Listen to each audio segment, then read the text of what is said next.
people like having a big heart for Satan. I also have a big heart for Satan, don't get me wrong, right?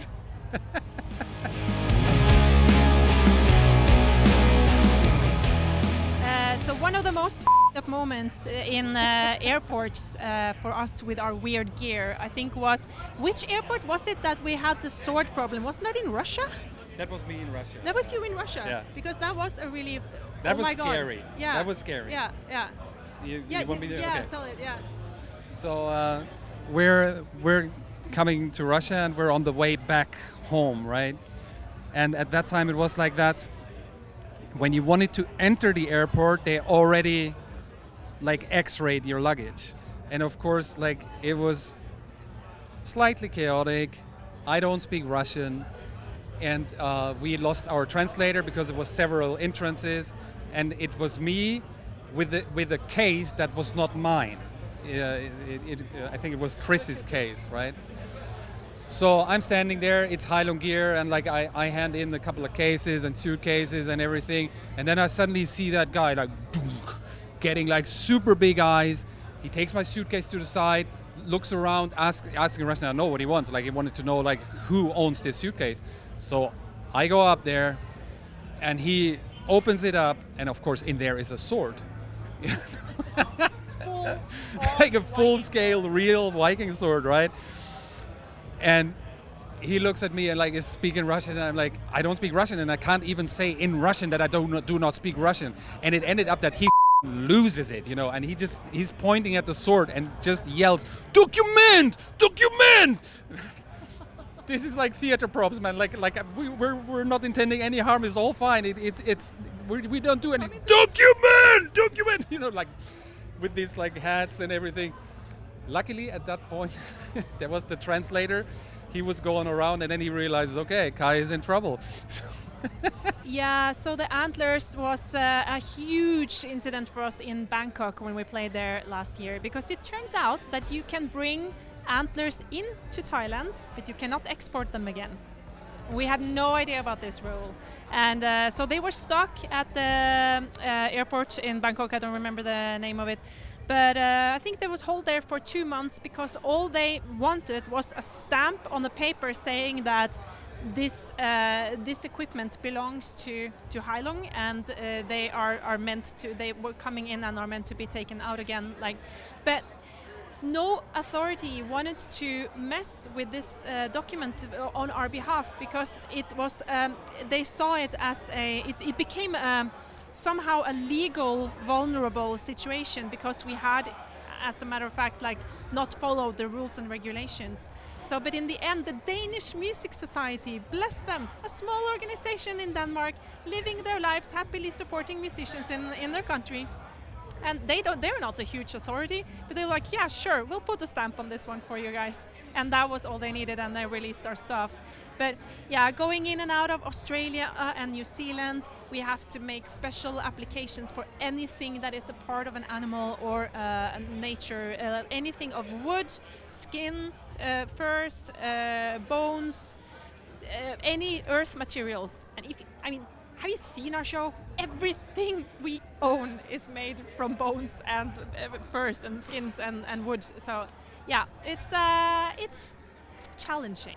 Going through customs in, I think that was in Heathrow, with I had all the spares in a sewer tube, which is the only sensible way of transporting spares, apparently.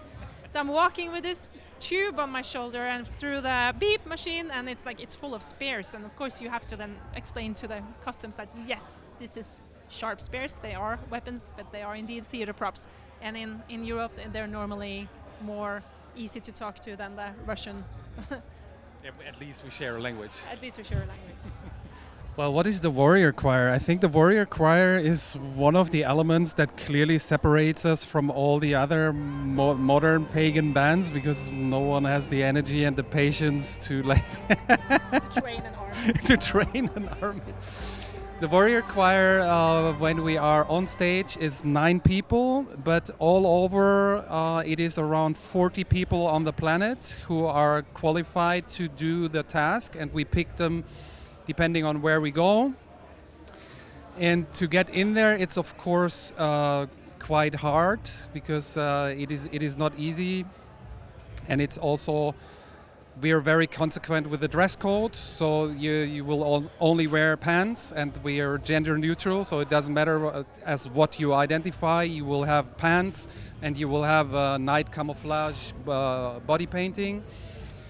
And they are representing something which is called, which is described by the Romans around the 1st century as the Harii, and back then they were doing exactly what we were doing. So they got painted black, and they had dark clothes, they blackened their weapons, and they did something which was very unusual at the time. They attacked in the night, and they ran off and never really defeated. There's still scientific research and discussion going on what they actually are, if they are a proper tribe or if it was just some savages that were trying to annoy the Romans. But as a matter of fact, they scared the shit out of the Romans because they came in the night out of the dense Germanic jungle, basically, right? And they killed a lot of people, and then they went off again, right? That was very unusual at the time because, like, when you went into battle, you got dressed into something super nice, you know, and to show respect to your opponent. And especially the Romans, they were very proud and showing off stuff, and like having a red dress back then was like really ridiculously expensive. But they did exactly the opponents. They were not claiming a kill even, right? And and the training is very intense because, like, when you tour the US, for example, for 7 weeks, playing every second day, that is really, really tough, you know. And they need to deliver every day. They need to function as one entity. They need to be in rhythm. They need to be able to do throat singing. They need to be able to do like death metal style shouting and dance until the point which is not exhaustion anymore, which like really goes into trance and pronunciation of old languages and so on and so forth. And then they have to, of course, stand my critical eye.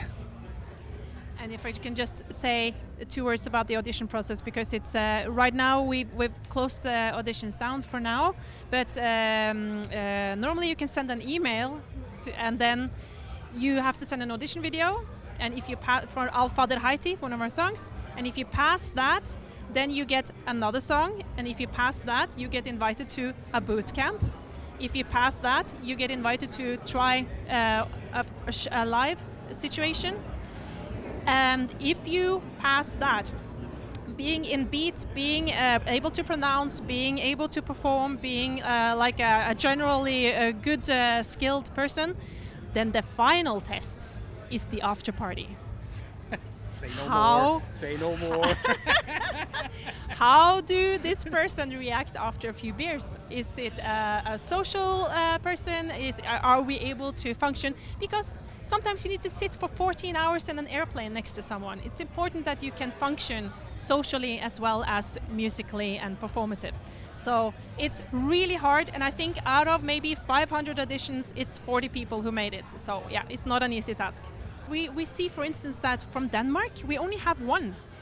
Like, there's just, people are maybe too shy or not willing to take that extra step. Or in the US, we got a lot. People are more maybe like, ready to take the challenge. So yeah, in Germany we have a few. France, and of course Holland is our main core group of warriors, because that's where they kind of started and originated from. So yeah.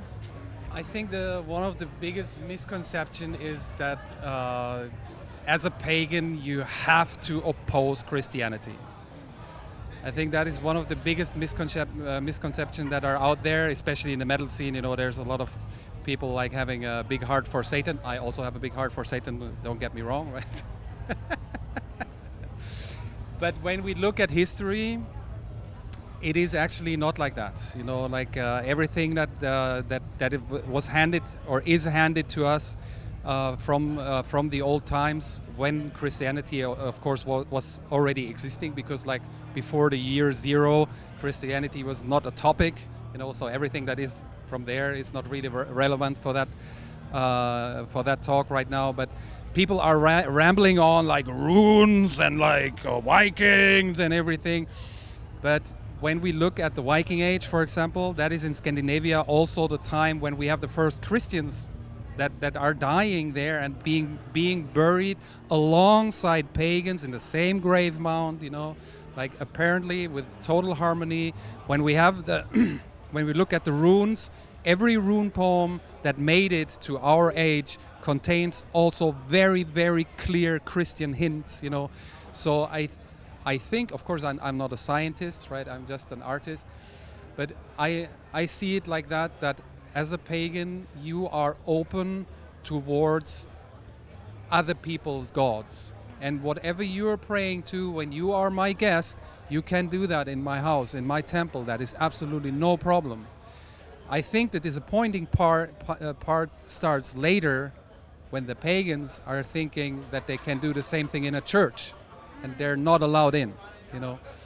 But I think that the pagans back in the days, that they were absolutely, first of all, welcoming that new belief, and they did not judge it as something that you should get rid of, that you have to oppose, that you have to fight.